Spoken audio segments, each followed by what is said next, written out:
Welcome to Active Sports TV. You're now tuned in and rocking out with your host, Active. You see it in the title.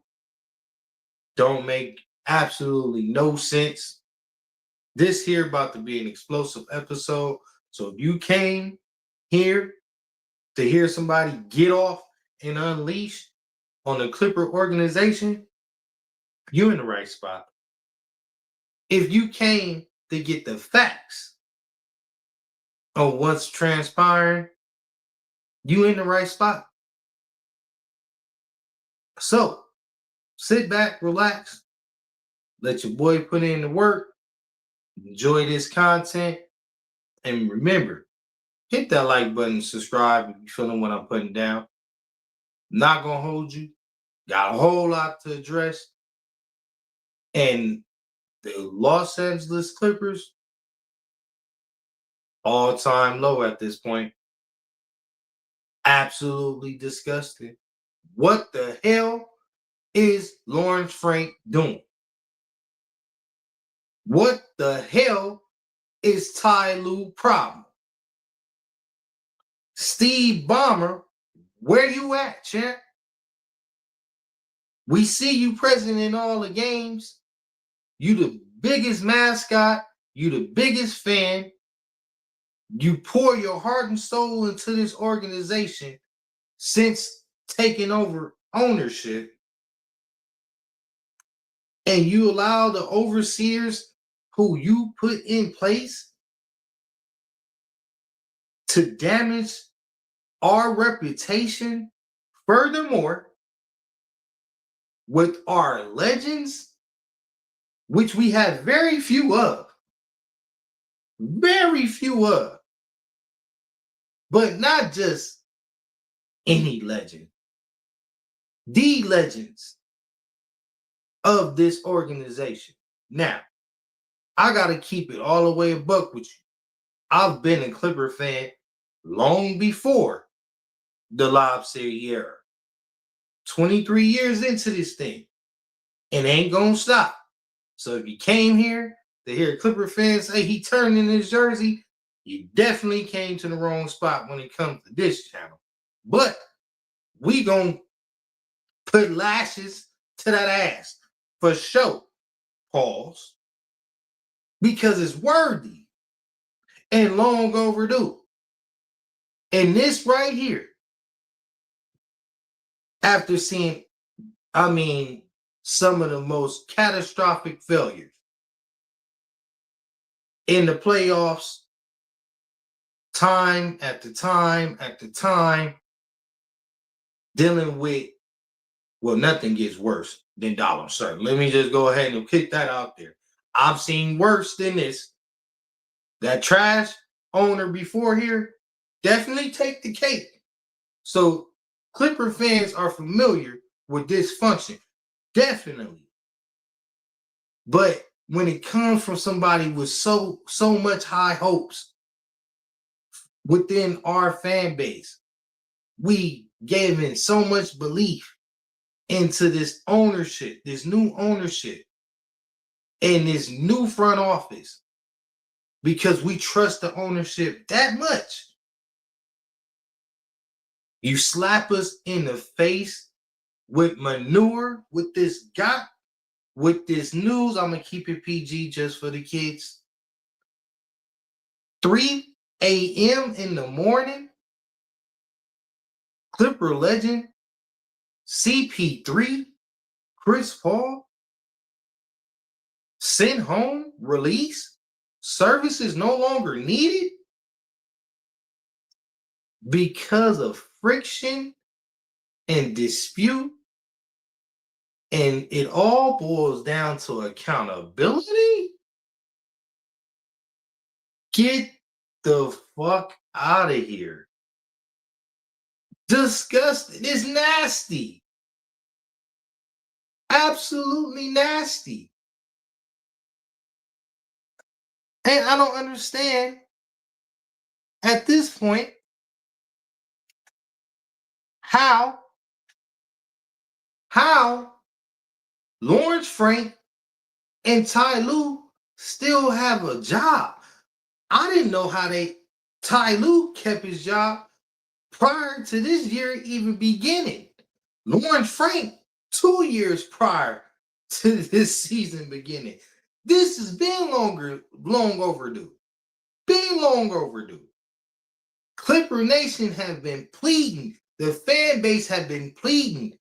All of these reckless, emotional favoritism as moves has set us back.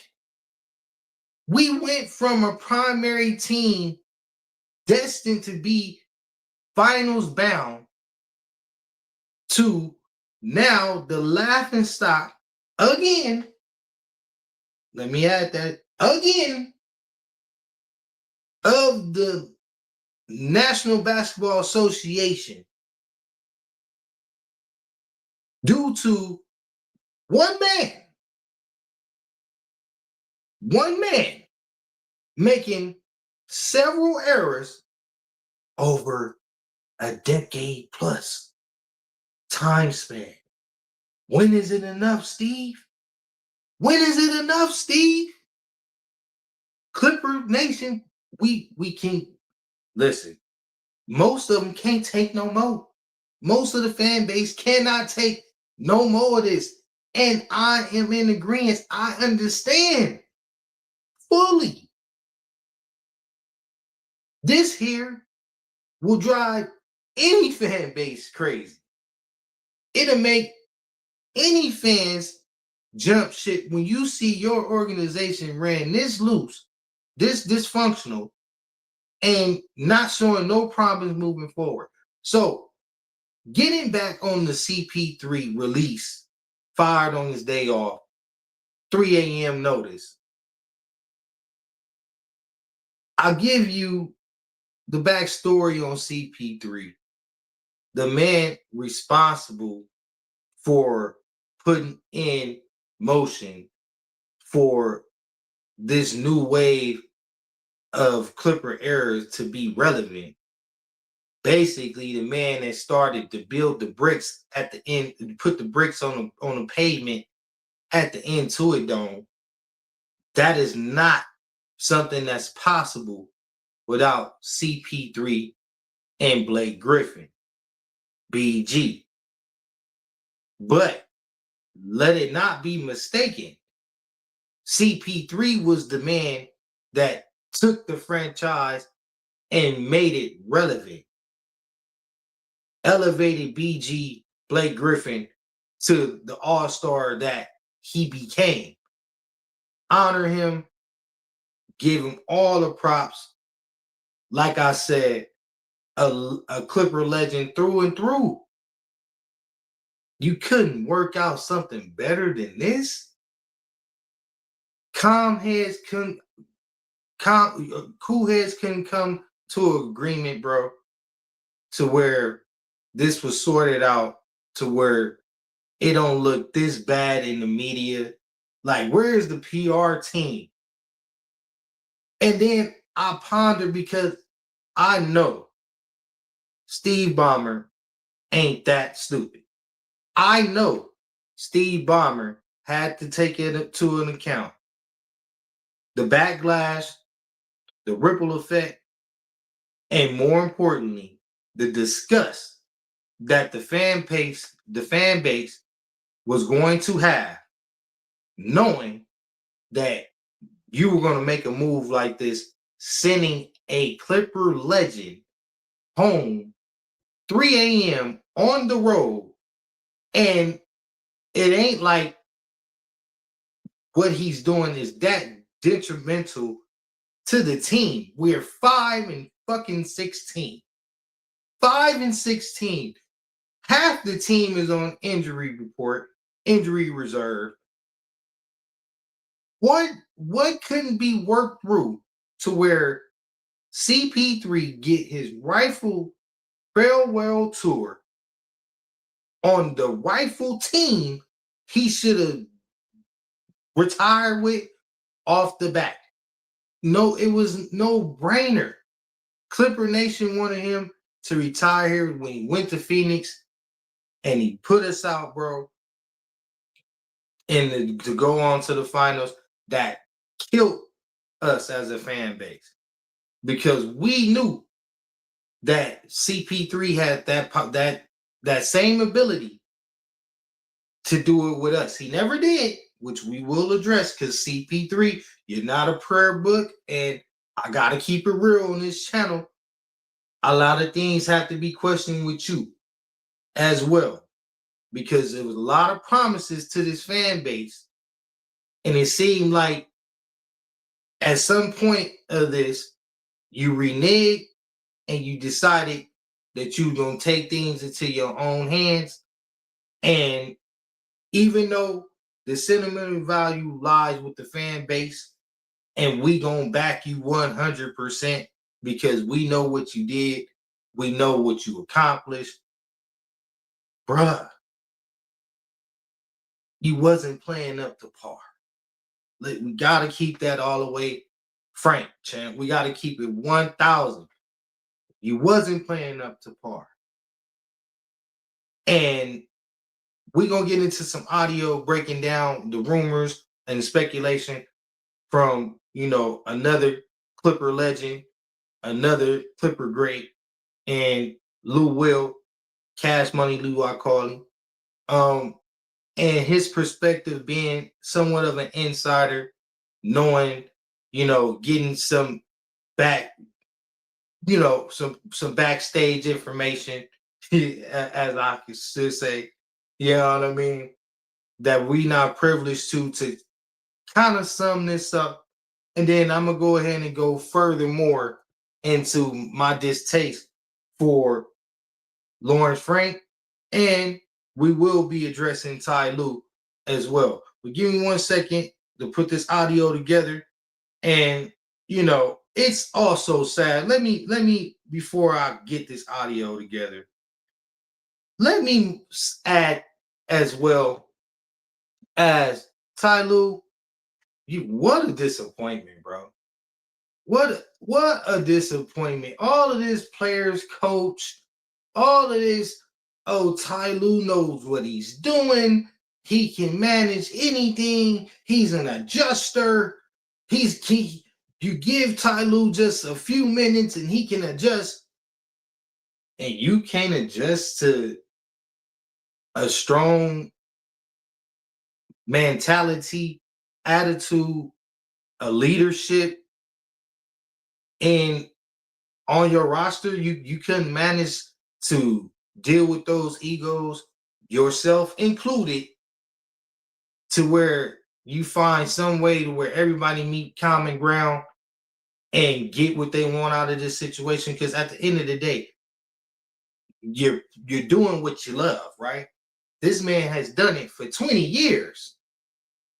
Like Ty Lue, you played on both sides. You was a player and a coach. If anybody understands that more, nobody should understand that more than you. Period, point blank.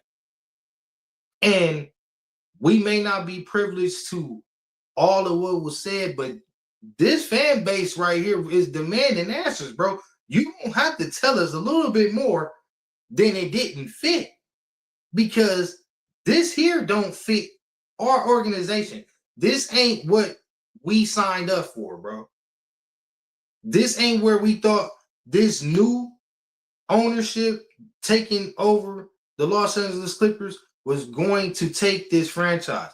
We're retracting 3 steps back when we thought we was going to go 4 or 5 steps forward, and it's non-tolerable within the fan base, bro. And I don't care if I got to make videos every day in some capacity expressing all of my grievances with Lawrence Frank, Ty Lue, in the Clipper organization. I will do so until I get my organization that I fell in love with back. It's about the players, bro. If you're a real Los Angeles Clipper fan, this organization has always been dysfunctional. You fall in love with the Los Angeles Clippers because of the culture that's built within the fan base and the players who played for this franchise.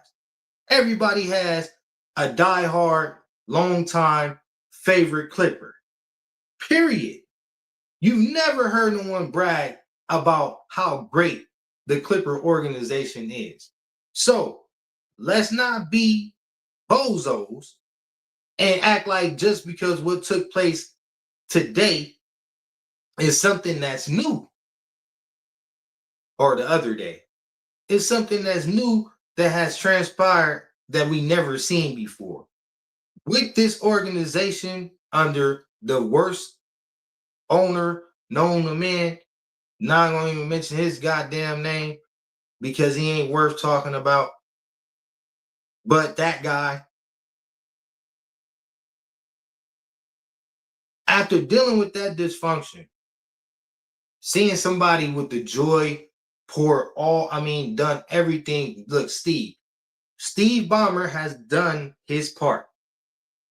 The only part that he's falling short and is noticeably is starting to stain this organization and is visible for everybody to see now, is that he don't know what he's doing and he's not hiring the right personnel to help him get through all that. He's inexperienced and money ain't gonna fix it all, Steve. And trusting in somebody that has not proven to be a winner, let alone make good moves to make sure the franchise is in good condition to where it thrives, then what's the point of pouring into these two dudes for? Lawrence Frank and Ty Lue. What's the point? Ty Lue has been on this staff. Listen to what I said. Ty Lue has been a part of this staff damn near past a decade plus. An assistant on the Doc Rivers coaching staff to become the Los Angeles Clippers coach, and I believe we're going on year 6 now. Now, he's been deprived. This year, he's been deprived of his talent, his roster. We know all of this.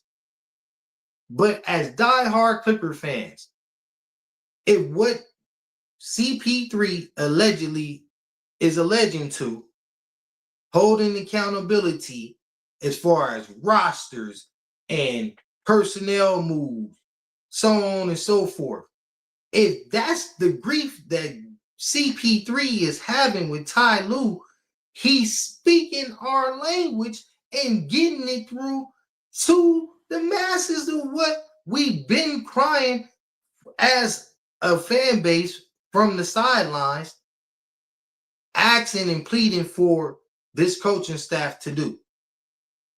We seen the favoritism with the John Wall and not paying the Isaiah Hartenstein, allowing that championship now big man go for a washed up friend of Flip Flop P.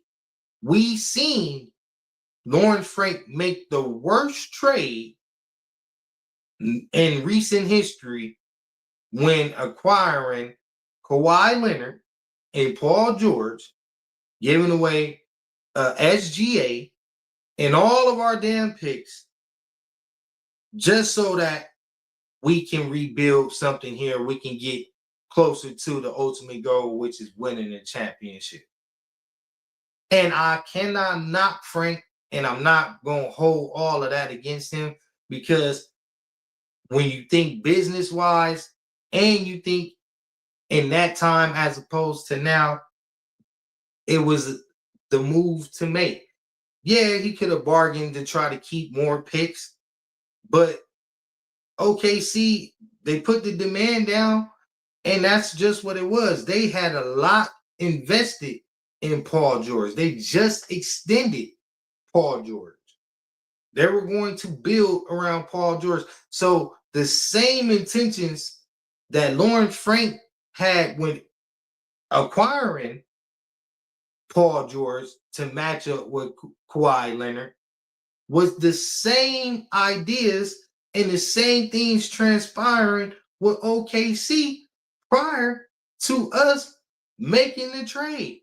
You remember the Carmelo Anthony, the Russell Westbrook, and the Paul George OKC era. They big three. They did exactly prior to what we tried to do before we did. And they happened to strike gold. That's it, and that's all. And a lot of Clipper fans, we gotta quit being influenced. We gotta quit allowing these, outside, fan bases and these, old media, narratives to penetrate the logic. At the end of the day, that move needed to be made. But the several moves afterwards definitely have to be questioned by Lawrence Frank. But sorry to get sidetracked. Want to explain a whole lot, man. Like I said, this episode is going to be explosive, informative, and we going to go ahead and get off on them. Clipper Nation, Lawrence Frank must go. If you in the building when we return home for our home game, make sure your voice is heard, because this right here, this slimy right here, slimy, distasteful, and low integrity. Now, we're going to go ahead and play some audio from Lou Will explaining what transpired the day after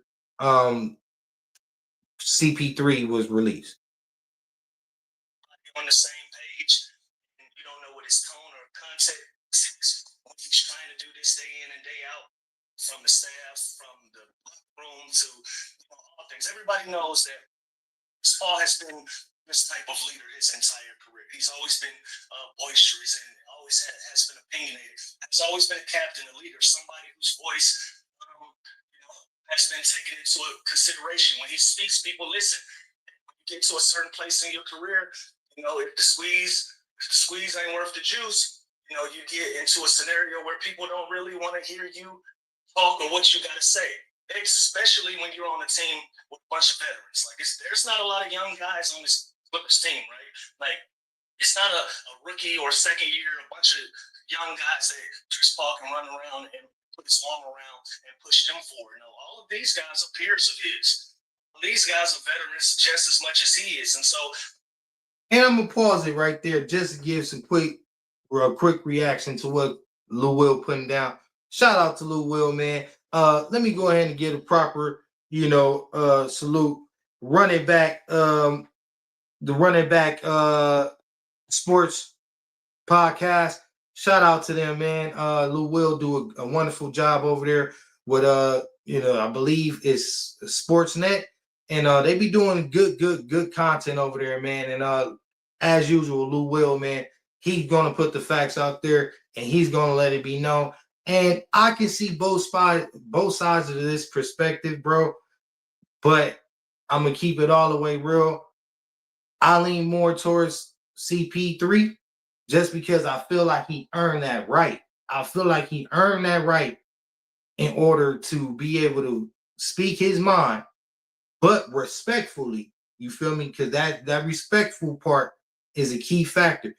Once you disrespect, bro, sometimes you can't get that back, bro. Like sometimes when you go too far, most people, when disrespected, ain't allowing you to cross that bridge again. You feel me? And then key factor in what Lou Will was saying, this ain't no young group, no young roster, unexperienced, that need that, pet bull leadership, get in your face, pointing your, snatch you up by the jersey, you know what I mean? Like, this ain't no rooks here. You got proven Kawhi Leonard, a champion, CP3 is not, we know this.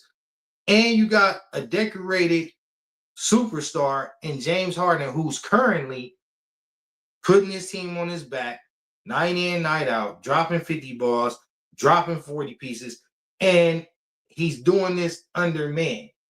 So when you do approach, you do gotta approach with a certain, with a certain hospitality. Like, you feel me? Like, you have to take everything in consideration. And this is where I have to get into CP3.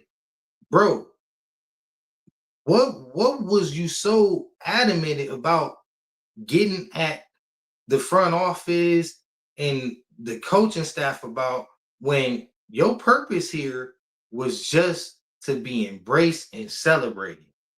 It was no need to bring any chaos, whether we were winning and losing. And then, to add to that fact, why are you acting like this is a full roster who's been fully healthy, who giving you all the opportunity, they had all the opportunities to win all of these games, but just happen to fall short because of bad play? You've been a part of this roster. Your play has been probably the worst a part of this roster. Not trying to sing you out, but we knew what you was here for. Be close to family, be celebrated, and assist when needed. That was the purpose. This was agreed upon. So now to demand that you don't go out a certain type of way, you need to go out a winner, and whatever else could have been said behind the scene, does come off disrespectful in its own right, especially to a proven champion like Kawhi Leonard, a decorated NBA star like James Harden. You can't do that. You got Nico Batum, you got a lot of these guys that are probably not champions or not as accomplished as CP3, but they know the game just as well. They're just as knowledgeable as CP3. So you got to come at them a different type of way. You cannot try to lead everybody the same exact way, expecting to get the same reaction and the same result from everybody. That's insane. You're doing the same thing over and over and over again, expecting some type of different outcome. It's not going to happen. And I think that's one of the main reasons why CP3 is ringless at this moment in time. Like I said, I am a fan of CP3 just based upon what he's done for the organization.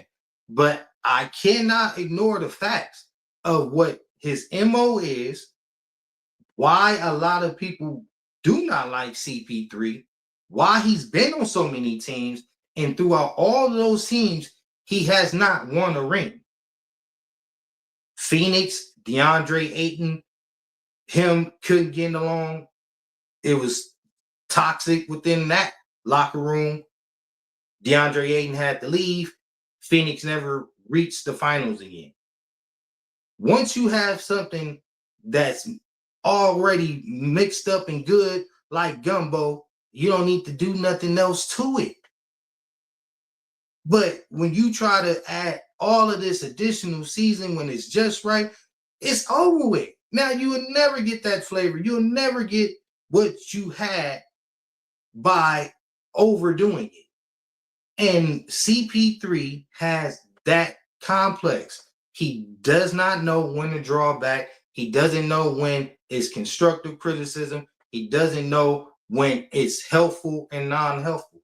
And that's what been his pet peeve in him getting that ultimate goal, which is considering him an NBA champion. You can't do it. Houston, James Harden.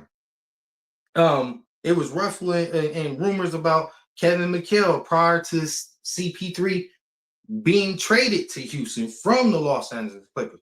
Prior to, being with the Los Angeles Clippers now, the Lob City era, it ended in a devastation because of the same tactics, the same attitude, the same reasonings.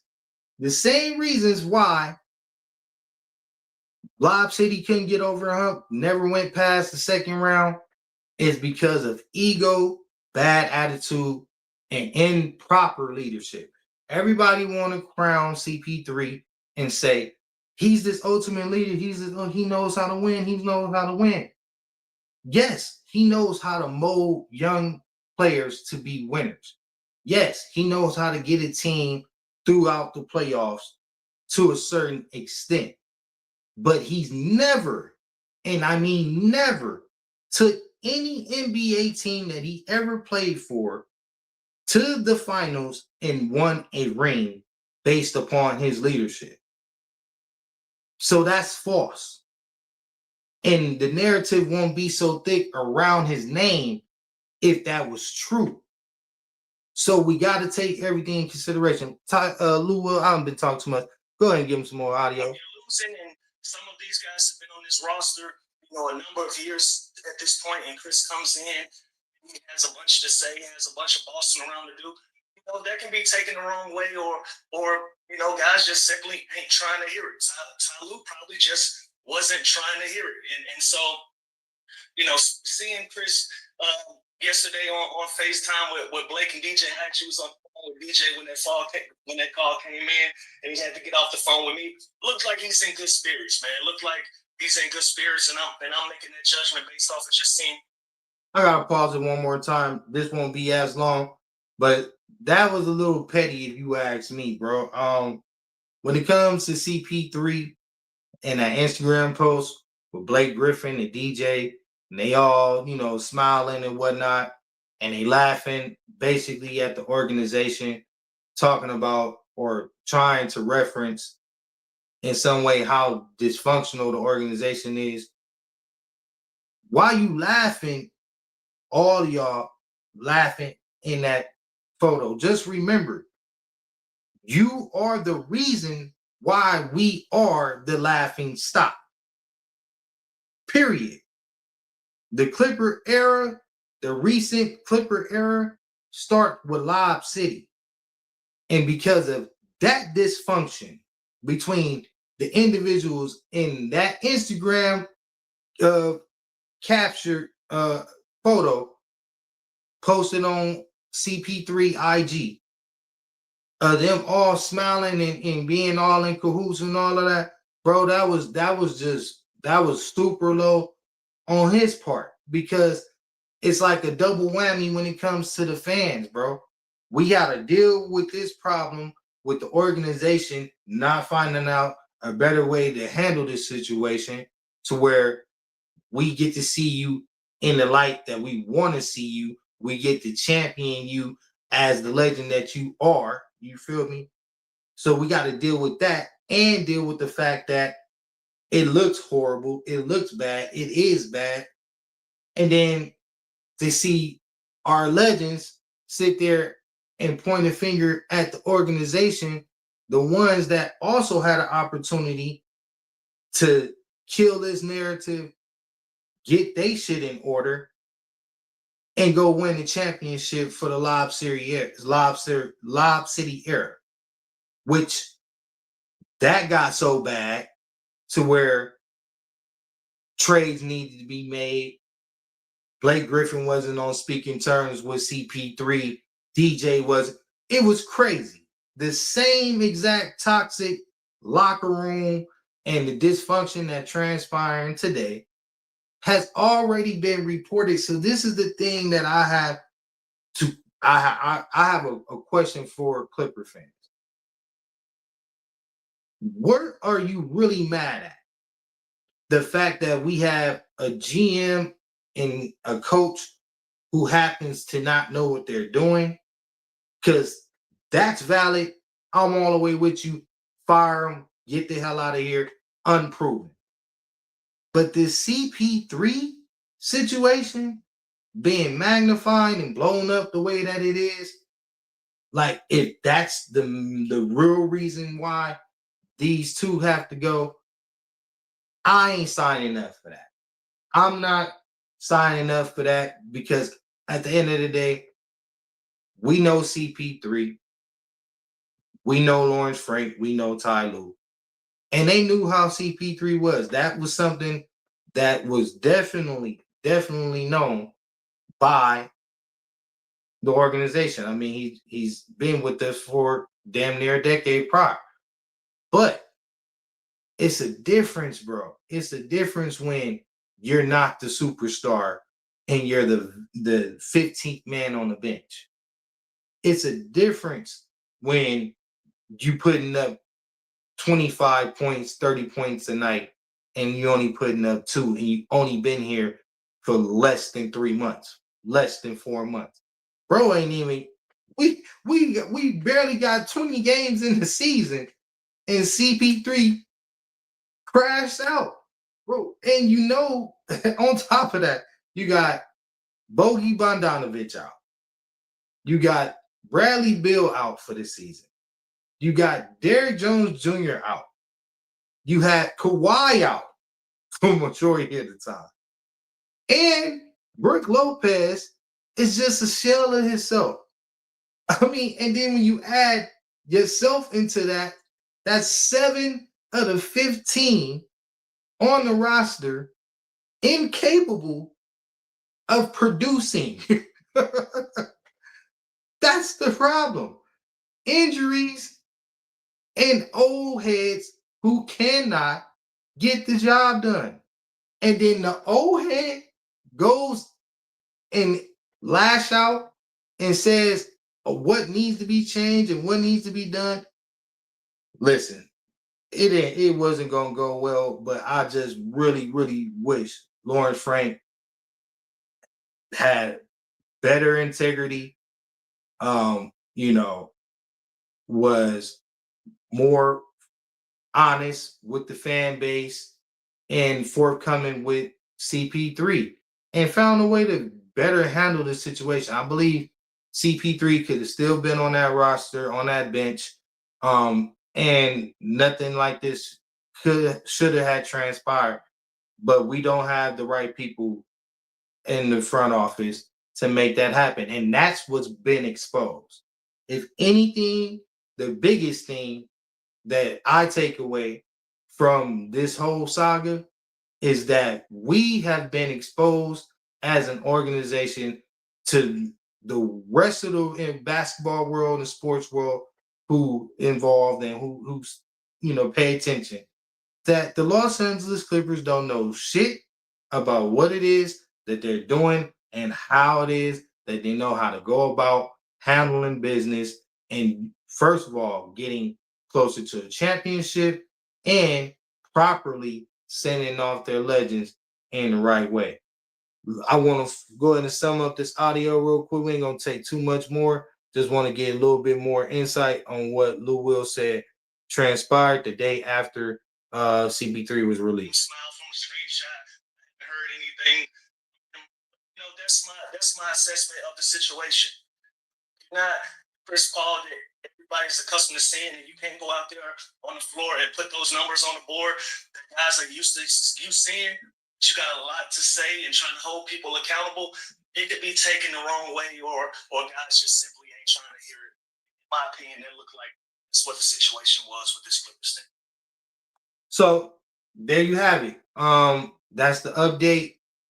The day after, Lou Will, after the Los Angeles Clippers gets a win over the Atlanta Hawks, a depleted Atlanta Hawks, I may add. It seems like it was some major friction. It was too toxic.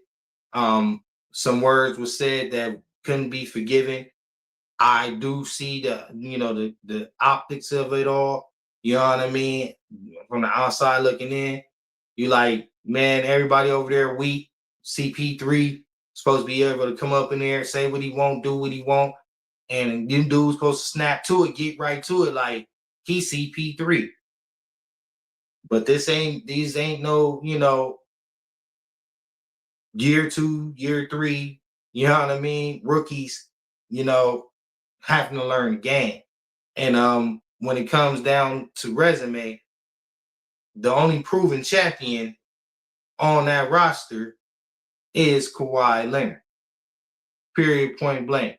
And despite his injuries, you got to acknowledge that. You got to respect that. And another thing, injuries is what they are, bro. I mean, look at the league. All of these superstars is damn near sitting out. All of these teams are, half of what they are supposed to be due to this new era of, low managing and all of that. We can't necessarily say that that's the case with Kawhi Leonard.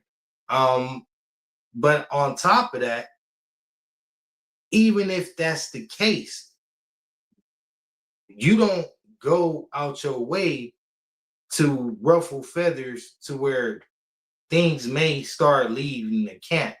And I think this is where it was starting to get to where, things was about to start being said, and, it was about to be a point to no return. I was seeing a different type of body language out of James Harden. You were just seeing that whatever was going on, it was too much, and nobody was, responding to it in no shape, form, or fashion. So at that point, if CP3 was unwilling to compromise, I don't know, bro. I'm CP3 on this one. I believe they should have found a better way, but I'm not oblivious to the fact that he could have contributed to this. And like I said, he didn't have to take this route in his final year. You would think he would just be cool to be amongst the guys and wait to see what transpired in the season. But they say CP3 got way too. He ain't patient for all that. He about winning and only winning. And this is where it all stands, man. And like I said, Lawrence Frank needs to be fired. Ty Lue needs to be fired. But this been the case from all type of weird personnel moves to favoritism to Ty Lue out here, don't knowing bad rotations. Listen, Ty Lue, yeah, it's about that time for you, champ. I think it's long overdue. You've been with this organization way too long for us to have no results as an assistant, as a head coach. It's time to go. Lawrence Frank, none of the moves had transpired outside, us getting to the Western Conference Finals. It's time for a different change in this organization. And Steve Ballmer, if you the owner that we thought you were, you know what I mean? We looking to see that happen in the near future. And if not, man, what lies to be the future for the Los Angeles Clippers is yet to be seen. But I can definitely tell you it's going to be a lot uglier than it was in the past, because these young guys, these new fans that you're trying to chase and bring aboard in the fan base, they're not gonna sign up for this. They ain't gonna sign up for this, and I don't recommend nobody do. I definitely don't. But I'm active, and I'm gonna keep it active around here and keep it with this LAC news. We ain't changing nothing over here. We're gonna go ahead, man, place our grievances on the table, and we're gonna get at them. You know what I mean? Day in and day out. This is very distasteful. I wish that this never had happened. I wish CP3 the best. Still one of the best Clippers to ever have put on a jersey, and I'm forever grateful for that. I just wish that you got your flowers, bro, and you was able to smell them the proper way. This right here is absolutely disgusting. I just want to sum it up with some more audio before we get up out of here. This is Gilbert Arenas, man, on the Gilbert Arenas podcast show, and let's check him out. You're not a leader here, so you think you're gonna come over here and stomp your feet on my territory, playing 10 minutes, talking to me like I'm a dog? If he was the leader, how bad did it have to be if they sent him home early? He plays 10 minutes, and he averages 2 points, and they wrote in a statement to the world. No one is blaming Chris for our underperformance, meaning we don't want him here, and we don't want it to get confusing that you think we're looking to bring somebody up. And that's just a cheesy ass statement, if you ask me. Like that was just weak, super weak. Like Lawrence Frank, oh, we decided to go another way, it just didn't fit. 3 in the morning, bro.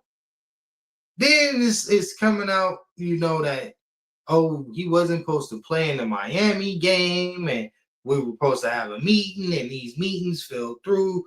Ty Lue was unreachable. Ty Lue, bro, this was the straw that broke the camel's back, because at the end of the day, what is being reported in the media is that you were the main corporate, the main person who decided that CP3 no longer can be here, bro. Whatever was said, whatever was done, you said that he can be here. Matter of fact, I'm gonna play the audio, because we do got hot audio from Hoop Jack on Ty Lue giving a reaction the day after CP3 was released. So let's go ahead and check that out real quick. Gilbert Arenas, Gilbert Arenas is Gilbert Arenas, and his podcast show is off the chain. I'll tune in to him, man. Funny guy, you know what I mean? Got a cool little cast over there. And even though you can't take everything that Gilbert say, serious, at the end of the day, it's a little truth to that. Like, listen, you can't be the man, 15 men on the end of the bench, sitting there screaming and hollering, pointing your finger at number ones and number twos. And we all know this has been, the culture in all sports. The main guys get favoritism and able to say who they want and say who they don't want and get them up out of here. So at the end of the day, I'm hoping that ain't what it is. But this definitely hit Kawhi table. This definitely hit James Harden table. And they didn't say no. So at this point, everybody can be blamed. I mean, like they say, sometimes non-responding or no response is a sense of being guilty. You know what I mean? And these little cliche responses and these politically right answers. Oh, well, I had no idea. And, it just didn't fit. Bullshit. Clipper fan base, myself included, we ain't buying it. We know that this was collectively thought through by everyone, including the ownership, and we need a better explanation in this. But let's get one from Ty Lue on Hoop Jab. Shout out to Hoop Jabs, and get his reaction to the recent news. This guy.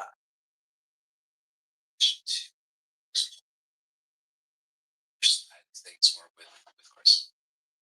Although I was like it, it just didn't work out like we thought it would. It sounded like it was CP, but just wasn't a good fit. We understood that, and so it was an organization. They made the choice. And so Cat. All cat. All cat. And the way he approached, I know I don't got the visual for y'all, apologies, but the way he approached the podium, bro, trying to hold back a smile, like that's disgusting, bro. Like it's one thing for what's been done to be done, but for you to low-key be gloating inside behind it, like I said earlier on this episode, being a player and a coach, and then got this reputation of being a player's coach, and then you sit here and you throw it on the organization, like, bruh, it's been reported already. You didn't want to have a meeting with him. So, like, this is the non-transparency that we get as a fan base. Like, this is the shit that we talking about, and this is why both of these dudes gotta go. So, Coach, obviously things haven't gone so well on the court for you so far this season. How do you just shake off that feeling and start racking up a few wins together? I mean, what's the best way to do that, if there is a... The best way is playing hard for 48 minutes. You're going to make some mistakes, and it's a game of mistakes. We understand that, but you got to play hard for 48 minutes, and everything else will take care of itself. So when you're not playing well, when you're not winning games, the number one thing you got to do is you got to play hard. My thing is, what's going to change? Like, they going to start playing extremely hard now? We still have a depleted roster. Where we gonna get this hard nosed playing that you talking about? We don't even have a vet now to push the youngsters because he was too aggressive, allegedly, or he called you out, Tyler, about not playing somebody or not doing what he feel you should be doing for them to win. I mean, yeah, that's the move. Send him home, release him. You know what I mean? Somebody that can probably right the ship with this depleted roster. Yeah, that's the move. Good way to go, Tyler. And so we got to compete. We're gonna get some real hard play now.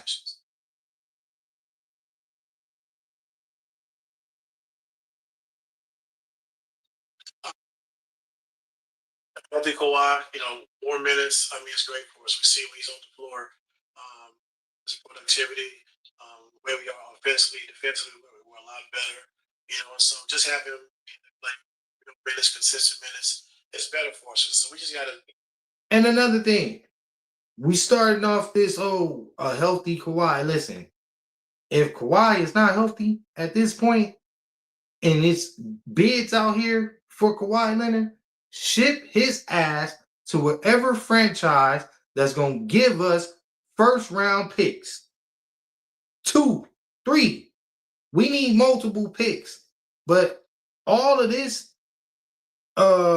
with the Kawhi, listen, we've heard this year after year after year. And CP3, he got tired of it within months.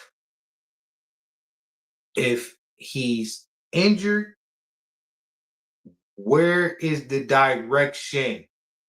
What is Lawrence Frank about to do? This is his final season. We just gonna sit here, pay him all his money to sit on the bench another season, let James Harden kill himself during the regular season and lose again. Oh, because we got all of the salary cap that we got in 2027. We just gonna be an attractive spot for all of the free agents to come, especially after we release our legend in the distasteful manner, 3:00 in the morning. Bro, get the fuck out of here. Excuse my French. This is disgusting, bro. Like, it's disgusting. It's nasty in every sense. Like straight manure. And yeah. I can't take two more of that. You know what I mean? We know we getting a lot of cap out of Ty Lue. Shout out to Hoop Jabs. We're gonna go ahead and end this episode, in this segment. It's been wonderful. Clipper Nation, hold your head up, stay strong. The ones are still standing in there. Salute to y'all. The ones that bowed out, salute to y'all too. This one right here is stressful. You know what I mean? I get it. You know what I mean? But we're gonna be here watching basketball at the end of the day, and I choose to watch my Los Angeles Clippers. So until next time, y'all know the motto over here, man. Stay activated at all times. Make sure your family is first, and I'll see you when I see you. We up out of here.